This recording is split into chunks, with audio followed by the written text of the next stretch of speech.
I'm not on yet? Okay, now I'm on. Okay, all right. Good morning, good afternoon, whatever may be the case. You know, as I said before when it started this show some 3 years ago, that my civil rights were violated because I had the audacity to want to speak out about contaminated dirt piles that were left at the City Bridgeport Health Department building, which I feared would cause kids to come down with cancer. And because of this here complaint that I filed against the City of Bridgeport with the State Department, as well as with the Connecticut Post, as well as to the State Health Department as well, and caused the city $250,000 to move these contaminated piles. And because of that, to make a long story short, I ended up being terminated after 27 and a half years. What really troubled me is that I had no problem being terminated for doing what I did, if that's what it has to come to. My point is that I asked for a medical leave request, okay? And what troubled me is that I asked for a medical leave request and they denied it. They denied it when in essence, here it is, the same doctor's note here. You will see in 2005, okay, they honored the doctor's note for a leg injury that I had back then. And this is his signature that he used in 2005. It troubled me that in 2006, okay, all right, the same doctor's note, the only difference is that it was signed by a nurse. It was signed by a nurse because the doctor at the time was apparently working with another patient, and as nurses usually do on behalf of the doctor, they will sign it if necessary, and apparently she did that in this case here. You can see the nurse signing it. It troubled me that that still was not good enough. They wanted to know exactly what I was being treated for. Even though up under the HIPAA law, I didn't have to tell them what I was being treated for, I told them that I was being treated for extreme anxiety. It troubled me that they knew good and well that the nurse likewise signed off on that as well. That still wasn't good enough, okay? It troubled me that, to make a long story short, okay, you look over here, this is Dr. Walter's signature here, all right, in 2006, where he referred me to Dr. Wayne, a criminal specialist, psychiatrist, who deals with emotional issues as well as other type of issues. It troubled me that the City of Bridgeport knew good and well, okay, that I deserved time off from work that I should have been receiving, okay, and it troubled me that I didn't get that, all right? So because of me being threatened that I must return to work, otherwise I would be deemed to have voluntarily resigned, I ended up basically going to a meeting with the termination department, labor relations department, talking with Jody Paul. As you can see here, Jody Paul on the 10th gave a letter indicating, all right, why she would not honor my request for my medical leave request. Could you reflect on that? Okay, that's the letter of the 17th? On the 10th. Okay. March 10th, Yes, March 10th. 2006, dear Mr. Young, a copy of your doctor's note was received today in this office. However, this documentation is still not acceptable as it does not provide a diagnosis/reason for your absence. Therefore, your absence is considered an unauthorized absence. In accordance with the city attendance policy, upon an unauthorized absence of 3 or more consecutive days, the employee will be deemed to have resigned from employment. You must return to work immediately, or you will be deemed to have voluntarily resigned your position as a security guard with the City of Bridgeport. If you have any questions, please call your union representative. Sincerely, Jody L. Paul, Labor Relations Officer. And you know what troubles me is that, you know, for them to not want to honor a fact that a person felt like they needed time off of work, for whatever may be the reason, to deny it. Not only she did it, Virginia Finch did the same thing. And what really troubled me, why would they deny me an opportunity to be off from work, knowing that I needed the kind of treatment that I got from the doctors that I've been treated with, as well as the doctors that I was referred to even after that? Would you reflect on the letter from 17 that Jody, that Janet Finch wrote? Okay. Let's see. I have the one that she wrote the same day. Right, no matter, it's good to the U.S. Attorney's office.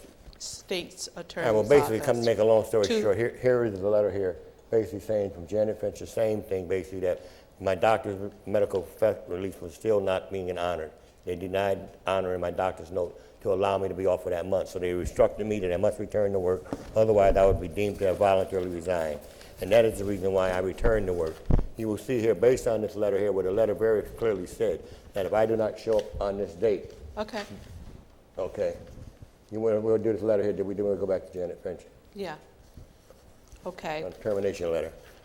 Okay, this you will is, advise either a letter from the the labor. termination letter was written on March 20th, 2006,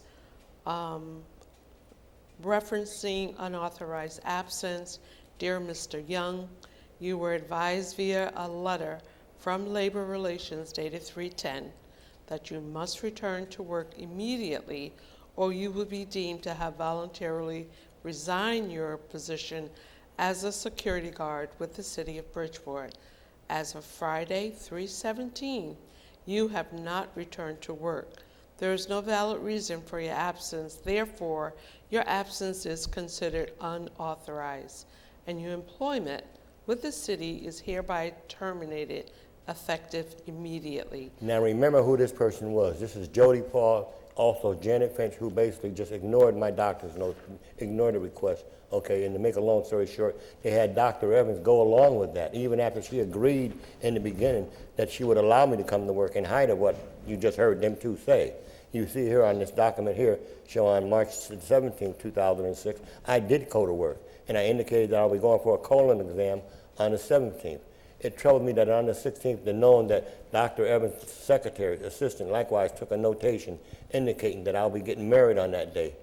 To have them insult me the way that they did, knowing good and well that on that day, March 16, 2006, they knew that I was going to get married because I told Dr. Evans and my supervisor at the time, Etha, by a note that she took indicating and telling Dr. Evans that Cecil will be leaving at 10:30, a quarter to 10:45 to go pick up flowers because they plan on getting married today. It troubled me that this was all of Dr. Evans' notes that was taken all during that day on that notepad. And it troubled me that these were other different people. So it shows that it came from Dr. Evans' office. It confirms the fact that Dr. Evans' secretary, assistant, confirmed the fact that I did have a right to come to work, and they allowed me to work. And she signed off on it, confirming the fact that I came to work. And what troubled me is that terminated employees, because I was terminated unjustly, terminated employees have a right to continue their benefits as long as they file a grievance within a timely fashion. As you see up under this section here, you see that apparently I did file a grievance, okay? I did file a complaint, and it troubled me that they still denied my medical benefits for 2 years, unbeknown to me, basically almost to 2025.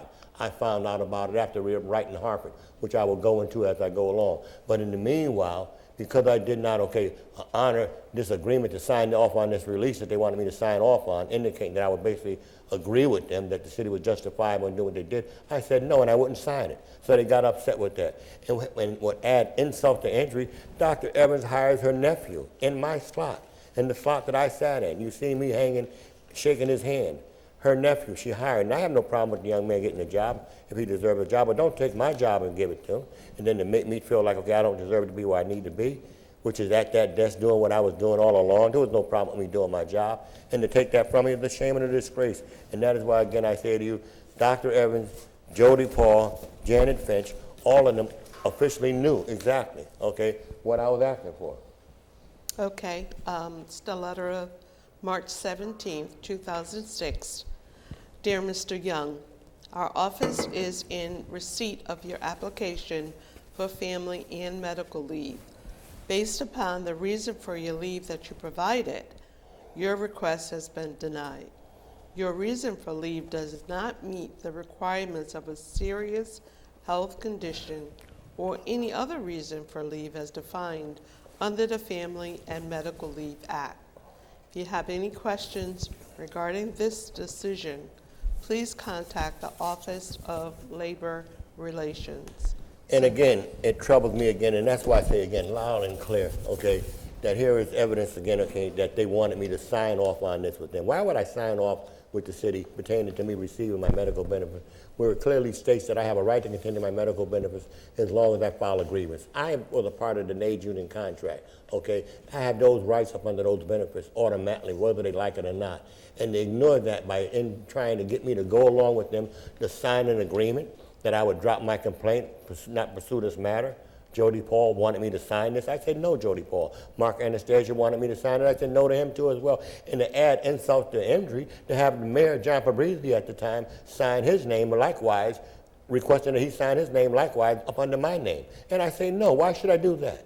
I'm not going to do that. So this is what she said. What she said I took off her desk. She's right. I took this off her desk, and I also took this other one off the union guy's desk. Why should I have to sign an agreement, with the city because she got someone from the union that would agree with her. The total union did not agree with her. That's why the union showed up at my hearing that I had with Mike Cohad, Gerald Weiner, myself, okay, and my wife at that time, Patricia Nichols. And I will be playing a recording of that, okay, as well. Now, I'm also going to be putting up here information showing you, okay, that they had no business terminating me. Now, I'm going to play a tape recorder of the sessions that I played in the past, and I will play it now. But I also want you to understand that it may be a little groggle, but the bottom line, you will be able to understand exactly, loud and clear, what is being said. And it's being said by Dr. Evans. These are her quotes that was taken out of this tape recorder by my wife, who also understands the fact that she typed out specifically as much as she could, as clear as she could, what had happened pertaining to me and Dr. Evans on that day, March 16, 2015. Bottom line is that I showed up at work on March 16th, okay, after being told if I don't show up at work, I will be deemed as voluntarily resigned. And you will notice Gerald Weiner says I voluntarily resigned, who's the chairman of the labor board, who got paid 5 different sessions pertaining to if whether or not the city was justifiable in terminating me. But I only had 1 session with Gerald Weiner, who's the chairman of the medical part of the labor board. I only had 2 hearings, one with Mike Cohad, likewise with Gerald Weiner at that time, pertaining to the medical hearing. Now, both of these parties I have on recorders indicating in their remarks. What troubles me is that, okay, you have Dr. Evans here signing off, agreeing to allow me to come to work, but nevertheless, okay, here's her response. I'm going to play the tape recorder about what all led to this here, and as I play it, I will put up different posters indicating the above. Here's Dr. Evans.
Dr. Evans saying, help, help. She's yelling, help.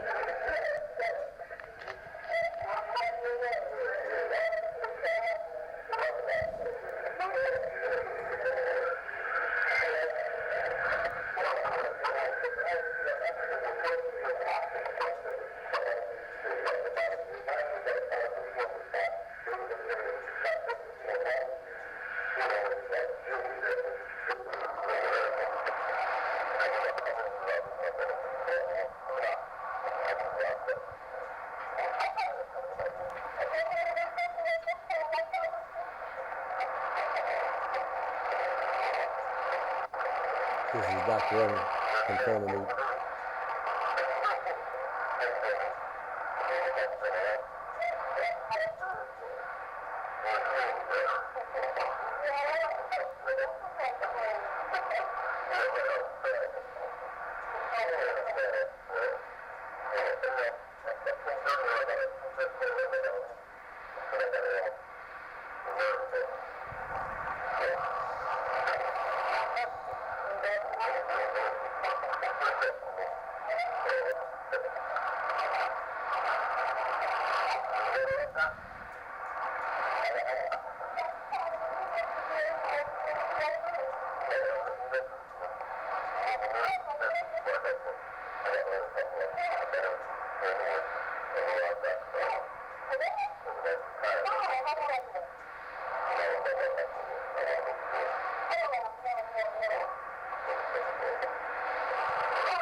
All right, now what I'm going to do is I'm going to put you on to Jody Paul and now hear her remarks along with some of the other people that was involved in the meeting we had.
thought about it now. Just got to tell him that I was not terminated. When you see it, I think your agreement was based on my termination. That's what we were told. That wasn't the case. And now you're here saying again that it wasn't that wasn't the case. If you recall during that hearing that we had with the work, it probably would have never taken place if that was the case. That I basically that you said was not terminated. You should not have done the hearing with Mr. Murphy. If that was the case. What you're saying is that I was not terminated for a just cause. And apparently here you're saying that I was not, that I wasn't terminated. I was not terminated. I was not terminated. Now, I stopped that. Now, I'm going to play this back. Now, you just heard Jody Paul said and confirmed the fact with me asking her that question. And she said very clearly that I voluntarily resigned. Now, isn't that a shame? She's one of the ones who agreed with the city to justifiably terminate me. But now you got Jody Paul saying that I voluntarily resigned. Yet and still, when I showed you that there was a time card showing that that was not the case, that I did come to work, okay, I think that that's an insult to me, it's an insult to you, as well as to the public at large. For Jody Paul to be down with the ones who have agreed with Dr. Evans that it was justifiable that they terminate me, when you heard Dr. Evans confirm the fact and accept me back to work on that date in question, and likewise you have a time card confirming that as well. It's really a shame and a disgrace that I could be treated that way. Now I'll play this back for you because I want you to hear what Jody Paul just said. This is the lady who agreed with Dr. Evans that they were justifiable in firing me. Okay, and I say fired employees have a right to continue their medical benefits, and they deny me mine knowing that. Yet and still here it is, she's saying I voluntarily resigned. That is why this matter needs to be looked into by Mayor Ganem committee, Governor Lamont's committee. Someone needs to sit down and find out exactly how could this kind of civil rights violation go on in this day and age and this time, knowing that people who have a right to have their benefits honored, these people were put in government to make sure these needs be honored. This is what the NAIDS union contract is supposed to be about, honoring the agreement. Listen to Jody Paul again saying now I voluntarily resigned, even though it showed you before that they terminated me.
This here sounds kind of raggedy. As a matter of fact, honestly, it's kind of hard for me to understand it too as well at this moment. But basically what I want to say is that to everyone to whom it may concern, okay, I'm asking you to look into find out exactly why come Gerald Wayne and Mike Coad could be involved in the kind of fraud that they were involved in. I, Cecil Young, I said to you point blank that if anything I said here about Albert Murphy, Gerald Wayne, or Mike Coad is a lie, Dr. Evans, Jody Paul is a lie, I say to them, sue me, Cecil Young. What troubled me is that I went to court. I paid Attorney John Williams basically $10,000 to pursue this matter on my behalf. He threw the towel in on me, okay, flip-flop, never showed up in court, not one time, not one day, never responded to my issues pertaining to me, writing them a number of different times, requesting him and letting them know that now we look on the court dockets, we see that he's not responding at all. And the question is, why would this attorney from New Haven take my $10,000 and promise me that he would represent me as he would represent himself and not show up in court, not one time? And I'm saying for the judge at the appellate court level or either at the local level to dismiss and throw my case out of court after he knows and the court knows that you can't get a lawyer to file any appearance for anybody unless you pay them up front with this kind of a case. So I paid him that kind of a money, and I'm saying to Governor Lamont, okay, I'm saying to Mayor Ganem, I need a meeting with you and the public, okay, and someone else, okay, that's going to sit down and iron out exactly my civil rights being violated to see if they were being violated. Now, you were asked by two council persons, okay? Two council persons asked you to honor me, to look into my unjust termination. And I said to you, why not? You had Councilman Ernest Newton, you had Councilwoman Anita Martinez say that they wanted this matter looked into. Can you believe that this matter has been going on for almost 20 years? For 20 years, since 2006, I've been totally disabled from working because of me being attacked, because I had the audacity to say I'm tired of being treated like a nigger. I'm a black man. I didn't say that to them, to accuse them of being all of the above. I said, I'm tired of being treated like a nigger. That's what I said. And I'm saying if that offended anyone, I'm saying I'm sorry. But if that's how I feel, that's how I feel. What would you say if you were treated like I was treated? After 27 and a half years to work for the city of Bridgeport, and all I do is to ask you to honor my city council's request. What did they do? They asked them to look to see if whether or not was the city justifiable in terminating me. And if so, okay, sit down, let's talk about it. How can we resolve this matter? I shouldn't have to take this to the federal government. I shouldn't have to go to the feds to say to them, look at my civil rights being violated. Mayor Ganem, Okay, you know right from wrong. You had your day in court, and you want your day in court in terms of you getting your license back for doing what you did, okay, illegally, unethically, or whatever you want to call it. The bottom line is that we all deserve a second chance. I'm saying give me a chance, the first chance to sit down with any city official from any department to say to me, and to say to the mayor, and to say to Councilman Newton and Anita Martinez and to George Cruz that we sat down with Cecil and we seen and we looked over all of the documents that Janine Hawkins claimed that the city was justifiable in terminating me. And if that was the case, I plead with you, Councilman Newton. I plead with you, Councilman Anita Martinez. Put some pressure on them to produce this evidence to justify what she put in writing and sent to the U.S. Attorney's Office saying that I was a disgruntled employee. What was that disgruntled about? I was disgruntled about what? Kids playing on contaminated dirt piles that can cause them to come down with cancer and other things that would cause them to be taken out of this world? That's what I complained about.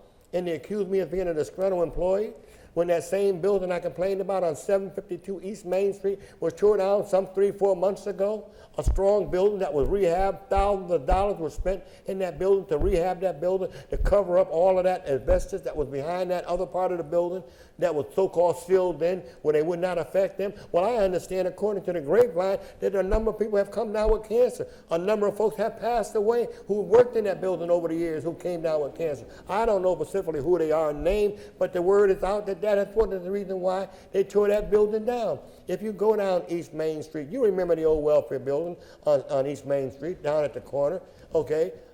There's no reason in the world why that building should have been torn down. That was a strong building.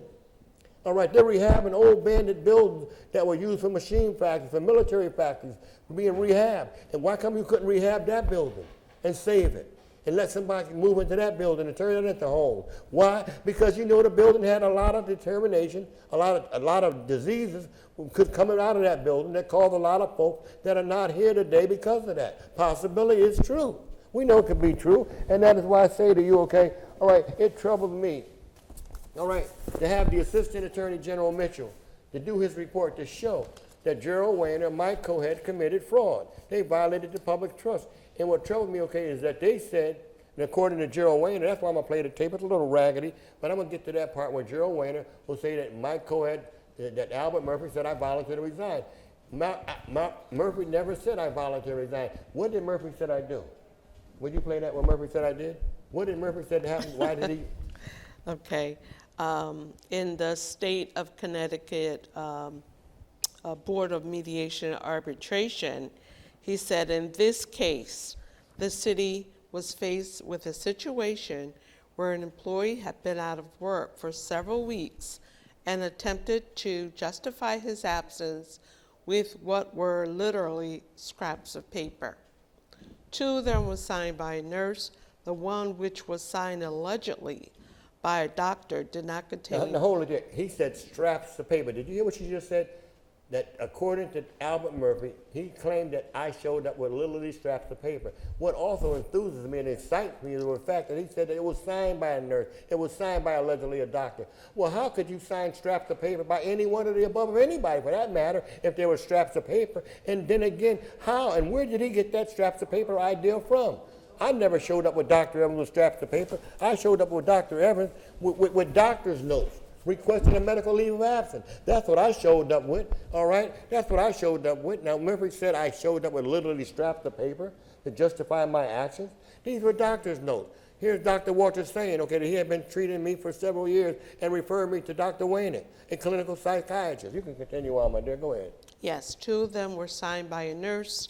The one which was signed allegedly by a doctor did not contain any description of the grievance ailment or diagnoses of any kind. You see extreme anxiety. Go ahead. Yes. Okay. Did you want me to continue? Yeah. Or, interesting enough, in a separate missive, Dr. Walter noted that he was not treating the grievant for the condition on which the grievant was blaming his troubles, but had referred the grievant to a psychiatrist. And what's so amazing about that, thank God that he referred me to Dr. Wayne, who was a beautiful doctor in terms of who I've been seeing for the last 20 years. I have not worked in 20 years because of my back. I have not worked in 20 years because of what they've done to me, because of how they affected my family and affected all of us. And I say shame on the powers to allow such civil rights to be taking place, and they get away with it. And that's why I say to you, it's not about me, it's about we. And that's why I say to you, okay, for them to ignore the state auditor's report. The state auditor's report was done a year after I filed my complaint with the Attorney General's office, and they gave their findings in 2010. They gave their findings, all right, in 2009. In 2010, they complied. And now they say that this information is now confidential. They cannot disclose this information. Why not? If I, as a whistleblower, complaining about someone who I see is doing something wrong, how in the world can I put myself and my family in jeopardy, knowing that as a whistleblower, you're left out there on your own, knowing that the whistleblower will know that you blew the whistle against them? Doesn't that put the public at jeopardy? And then you say, if you see something, say something? Well, if I seen something, I said something, and I got persecuted. What did I see? I seen terminated dirt piles that I feared would cause kids cancer, and because of me being a community activist, because of me being involved in speaking out about all kinds of issues, okay, over the years, you would think that, hey, I would continue to doing such. Okay, I spoke out about public safety issues. I spoke out about housing issues. I spoke out about our community issues. And I formed a cadet corps that would deal with community crime and deal with giving kids some kind of motivation in terms of trying to do something positive in their life, with their life. And to turn around here and to ignore me, to disregard me, to treat me like they treated me, is a shame and a disgrace. And that is why I say to you, please, someone, if you know of an attorney that is not afraid of taking on these people for what they did to me, all right, that caused the city $250,000, so what? I saved lives. I helped neighborhoods become restored with those kids in terms of them playing on contaminated soils. These were contaminated soils that were piles that were dug up at the city health department and that was allowed to sit there and allow kids to play on. And I say shame on the city of Bridgeport. This should not have been allowed to go on. And that's why I say to you, I'm calling on the public, I'm calling on the taxpayers of the city of Bridgeport, the taxpayers of the state of Connecticut, to question Governor Lamont. Why won't he pursue this matter? I accused Gerald Weiner, Mike Cohat, of committing fraud. I showed you that they were committing fraud. And I say, yo, Frederico. Yeah, you know, and that's why I said we have to learn to look at the fact that we have a right to be treated with respect and dignity, and not right now we're not being treated that way. We're being ignored. We're being disrespected. And I'm saying that as a taxpayer, as a homeowner, I'm pleading with any lawyer, anyone who's willing to take this case and to pursue it on my behalf, I'm willing to pay you whatever it takes to get this matter resolved. I have a right to be cleared. I have a right to be reinstated for what they did to me. They unjustly terminated me and covered it up. Gerald Weiner, Mike Cohat, they violated my civil rights. And you're going to have Mike Cohat and Gerald Weiner on this tape recorder saying that I voluntarily resigned when that wasn't the case. It said that I was terminated. Not I voluntarily resigned. It said I was terminated. But they said that I voluntarily resigned.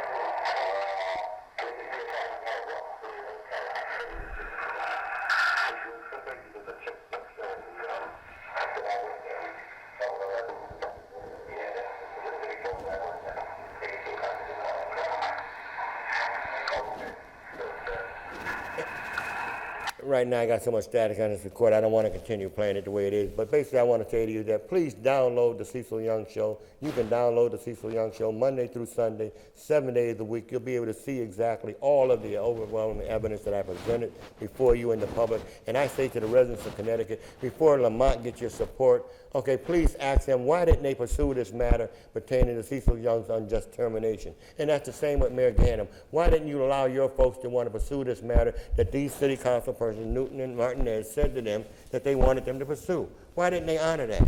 Okay? I mean, these are two minority council persons who so-called, we oftentimes will claim that they will not represent us, they will not stand up for us, but I finally got Councilman Newton and Nita Martinez Okay, even though it might have took 19 years to finally get them to come forward to say something, but again, it's better than nothing at all. And I say thank you for what you did for me finally, and I thank you for that, and I really mean that.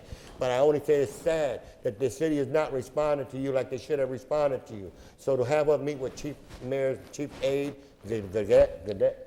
Gaudet, okay, and him to tell me what do I want. I told him what I wanted. I wanted my job back. I wanted my name cleared. I wanted my name taken out of that file saying that I was unjustly terminated, that I voluntarily resigned. Which one was it? Because according to Gerald Wayner, according to Mike Cohead, I voluntarily resigned.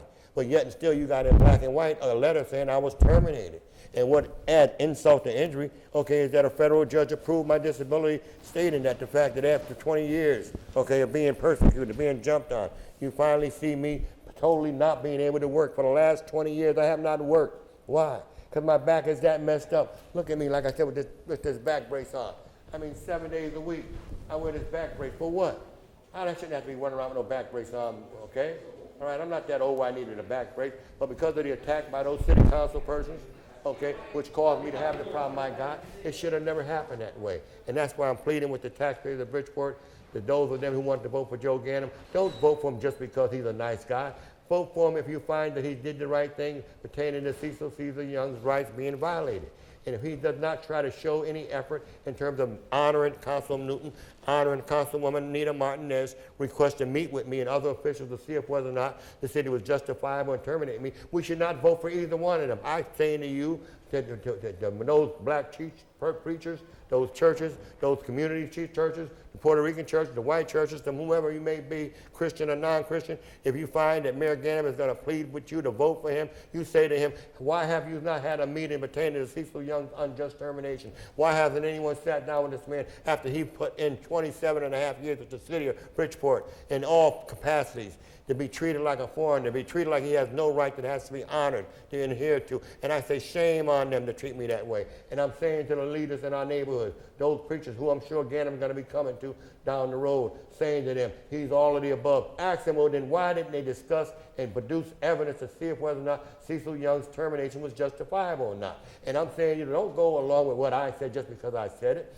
Download Cecil Young's show on Soundview Media 7 days a week, or either on YouTube 7 days a week, almost around the clock. You will be able to see excerpts of different parts of the shows that I did over the years, showing in black and white, audio tapes that are much more clear than what I'm producing today, will help you understand and hear clearly that they have violated my civil rights. And I'm saying to you, I thought lynching was illegal in Connecticut.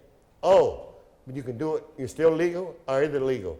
It must be still legal, illegal, or legal, or what? I don't know, because I got lynched, I got persecuted, and I never had a hearing in court. I never sat down with anybody from Grants personnel to sit down and see if whether or not Cecil had a psychological problem or a physical problem. No meeting has ever been held with anyone in the city of Bridgeport pertaining to me being terminated. I was terminated because of these dirt piles. No other reason.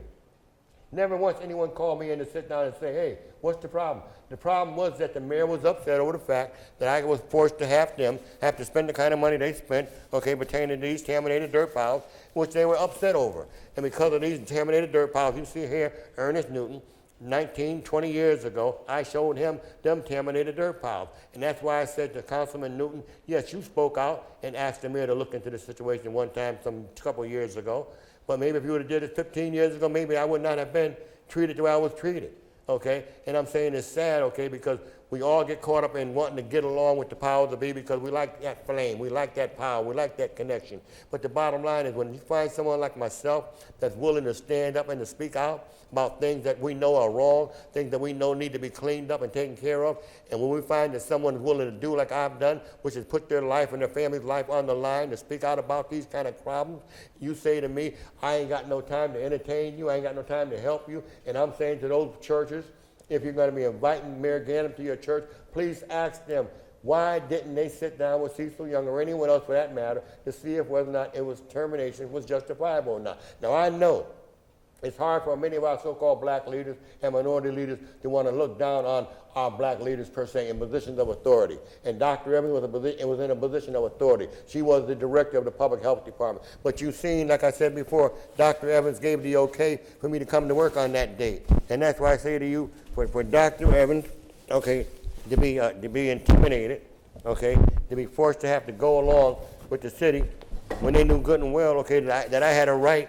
to continue my medical benefits, okay, and that's why I say to you and to whomever else, okay, for her to have her supervisor sign me in confirming the fact that I was at work, but to have this letter say I was terminated because I didn't come to work, I deserve an investigation. They denied me my medical benefits, and I'm saying to you, I filed a grievance. Those who filed a grievance within that time period have a right to continue their medical benefits. They didn't honor my medical benefits until 2000 and what? 2008? 2008, unbeknown to me, they honored the benefits and paid Dr. Tarina the monies that she deserved to have had back in 2006. They finally paid her in 2008, unbeknown to me. And that is why I say to you and to whomever else that may concern, okay, is that I have a right to see who that is, you know what I mean? And to find out why is that going on like that. And that's why I plead with you, okay? That we need to do something about what's going on in terms of my rights being violated. And that's why I'm asking the governor to please sit down before you talk about coming into my city, wanting to get the vote out, wanting my people to get motivated behind you just because of what President Trump is doing. No, no, no. We're not going to use that kind of race card in terms of saying, oh, it's all about Trump. It ain't about Trump. It's about the Democratic Party, okay, and the members of the Democratic Party who've allowed this to go on. Just like they took time to say, let's give Wanda Jeter a fair hearing by hiring an attorney out of office, out of the city, to see if whether or not the city was justifiable in terms of what she was charged with. They paid for that and they hired someone to do that. But me, a 27-and-a-half-year employee with the city of Bridgeport, all I asked you was that a meeting, a hearing, to see if whether or not the city was justifiable in terminating me. They was not justifiable. You've seen very clearly. They asked me, what was I being treated for? Extreme anxiety. That's what I was being treated for. They said the union agreed with them. The union never agreed with them. The union agreed with me, told them to make me whole. That's what the union told them to do, but yet until they sat there and lied and gave the impression, all right, that the union, that the union went in their favor. The union did not go in their favor. The union said, restate me back and make me whole. And they finally paid the bills for what was not being paid back then, because I went before board members, what, about 10 or 12 other board members up there in Springfield, okay, and met with them. They were the ones who ordered Mike Cohead and Gerald Wayne, Mike Cohead and Gerald Wayner, okay, to go along and honor my medical benefits and pay that bill. What? After what? 2 years after the fact, after I went before that board who told them to do that because you found out that they unjustly terminated me, and you know that terminated employees, if they file a grievance within a timely fashion, they have a right to continue their medical benefits, which I did thus so. And that's why I say again, okay, why they had to pay that bill. And the question is, if they did that illegally and unethical, what's the difference in termination? They illegally, unjustly terminated me, unjustly, because of what? All right, and didn't want to honor me, knowing good and well, okay, that I was at work. I mean, come on now. They know I was at work. Time card showing I was at work. This is Dr. Evans' supervisor, my secretary. On March 16th, you see me confirming the fact that I was at work. How can I be fired for not being at work? How can I be fired for not being at work when Dr. Evans' nephew was sitting in my chair on March 16, 2006? Okay, here it is, the time card on March 16, 2016, showing that I came to work and I was going for a colon exam on the 17th. Why would they disregard that and totally say, hey, hold up, he voluntarily resigned? This said I was terminated effectively, immediately. I was terminated by Mary Evans, who gave the okay to her supervisor, her supervisor, her assistant, my supervisor, gave her permission to sign me in for that day. Yet and still, okay, she had, because she met with Mayor Fabrizi after that and told her, he made you look like a fool, Dr. Evans, what are you going to do? She turned around and flip-flopped and turned on me, right? I like Dr. Evans. Dr. Evans was a beautiful person. We never got no problem with Dr. Evans. The problem became a problem when once I complained about them contaminated dirt piles. That's when it became a problem, and that's why I said shame on them. They say if you see something, say something. I seen something and I said something. And now you tell me after what I seen and what I said and what I've been through, okay, after me complaining about these contaminated piles, right, that it don't matter? That you can't even tell my elected officials that if whether or not, okay, the city was justifiable in holding back to pay for Dr. Evans for 2 years. If they hold it back for 2 years, why? What made them loosen it? What made them loosen me up after 2 years, okay, 2008 for them to pay her bills? Because they knew that they unjustly took it from me in the beginning. And that's why I say to everyone who sees this show, please download the Cecil Young Show Monday through Sunday, 7 days a week. I don't care what city you're in, what part of the state you're in. Ask Governor Rowland, ask Governor Lamont why did he not want to meet? Why did he not want to respond to me showing that these people committed fraud? Albert Murphy, Gerald Wayner committed fraud. Now, I say those are serious allegations for me to be making about these officials. And for me to be making them kind of allegations and for them to not want to take any action against me, I say, whoa, whoa, whoa, why not? I know if they was accusing me of doing something that I wasn't doing, okay, I would want to go after them. I would want to go after them. And I'm saying, you okay, Gerald Wayner, Mike Cohead, all right? Look at it, 1, 2, 3, 4 hearings pertaining to medical benefits. 1, 2, 3, 4, 5 hearings pertaining to medical benefits. We only met one time. One time I met with them. Who would they meet with for those other 3 or 4 times? Who did Gerald Wayner meet with for the last 3 or 4 times? Who did Mike Cohead meet with for the last 4 times? Wasn't me. I met one time. Yet still, they got down here, they worked, met 4 different times. But with who? And the same with Albert Murphy. I met him one time. He got what? 1, 2, 3, 4 times. When I met with him one time, and this one time he told me, well, Mr. Young, because I was breaking out in a sweat, because I was couldn't believe how they was treating me, and he said, Mr. Young, you need to calm down, you need to go take your beer, cool off or something. You know, and I filed a complaint against him. It's in his office. I filed a complaint against him. All right, he ain't getting away with what I said about him. So you can look this information up, state of Connecticut. I'm sure that they got it on file. They may not want me to see it because they know good well I'm telling the truth. And all I say is to John Doe Public, please help me find some kind of attorney that ain't afraid of these city and state officials that are willing to take them on, because I got the evidence in black and white. All I need is someone that's willing to stand up and to say to the governor, produce the evidence that shows whether or not the city was justifiable in terminating Mr. Young. And if you can't do that, reinstate him back and make him whole and pay him for the inconvenience and for the pain and suffering that him and his family had to go through as a result of y'all treating him like a slave, treating him like he has no right, that has to be honored, that has to be adhered to. You know right from wrong. And all I'm saying to you is that if I'm wrong, if anything I said I can't back up, I say to Albert Murphy, Gerald Wayner, Mike Cohead, Jody Paul, sue me, Cecil Young, sue me. Like I said before, my home is paid for. My home is paid for. If you sue me and you win, you take my house, you put me in the streets, put my family in the streets. Come on, take my home. Gerald Wayner, Mike Cohead, Albert Murphy, Jody Paul. If I lied or said something I can't back up, sue me for slander. Huh? Come on. I took you to court, but they wouldn't stick. Why? Because of their connections with the court. Their connection. And you've seen Governor Lamont just appoint a chief so-called black judge. The so-called do what? To cover up for him and cover up for those who you want to cover up for? Was he put there for that reason? Because for what I'm saying about this judge and the other judge who threw my case out of court, unbeknown to me, and I still to this day don't got no official documentation from the court telling me why they threw my case out of court. Other than my attorney, John Williams, said they threw it out of court. Well, John Williams, that's it? That's it? You talk about the conspiracy that could backfire? This was a conspiracy that should backfire. It should backfire based on what they did to me. What they did to me cannot be replaced. What they did to me, I will never recover from. And I'm pleading with the public, John Doe, someone please hear my cry. Call a meeting and don't just pass me by. Respond to me. I ran for mayor in 1975 back then because I cared about our city. I cared about our people, as I still do today. And all I'm saying to you is if you find a lawyer, I'm willing to pay him whatever it takes if they're willing to take this case on. Like I said, my house is paid for. I'll go take out a second mortgage and pay you whatever you want me to pay you. Just get me back in court. Don't let them do this to me and get away with that. I cannot sleep with knowing the fact that they're getting away with what they're doing to me. 20 years. I've been out of work. I was declared totally disabled by a federal court judge. In 2010, I was declared totally disabled. You can help me deal with this situation by you supporting the issues of the day by downloading the Cecil Young Show Monday through Sunday, 7 days a week. Call your friends, call your neighbors, tell whomever you think needs to know about the Cecil Young Show. Coming to you live and clear, 170 miles an hour. From Soundview Media here in the Stratford town of Connecticut. Please call your friends and your neighbors. Tell them, don't forget, tune in to the Cecil Young Show 7 days a week, Monday through Sunday. Don't miss, for the best is still yet to come, for this battle is a long way from over. Thank you much for listening to the Cecil Young Show. I hope you tune in again the following as well. Have a good day.